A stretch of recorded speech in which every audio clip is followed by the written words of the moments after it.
La réponse qui va être apportée à ce qui s'est passé hier sera celle de plus de fermeté, justement? On ne sait pas encore quelle est la décision du gouvernement, mais en tout cas, ce qu'on sait, c'est que... Il y a eu quelques mesures annoncées aujourd'hui. Oui, mais je vous rappelle que nous sommes exactement 2 ans après la guerre de Gaza, l'opération Bordure protectrice, qui avait également commencé, pas par une tuerie dans un café à Tel Aviv, mais par l'enlèvement et le meurtre de 3 adolescents dans le Gush Etzion. Le Hamas avait revendiqué cet attentat, et de fil en aiguille, ça s'était détérioré vers une guerre qui a duré 50 jours. On ne sait pas aujourd'hui si on se dirige vers un scénario similaire. Avigdor Lieberman, effectivement, et c'était toute la différence entre être dans l'opposition et être en charge du gouvernement.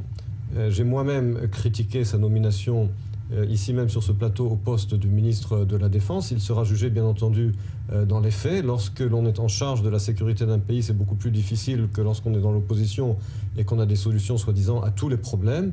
Mais la véritable question qui se pose aujourd'hui, est-ce qu'on risque d'être attiré vers une détérioration de la situation, comme ce qui avait eu lieu il y a exactement maintenant 2 ans?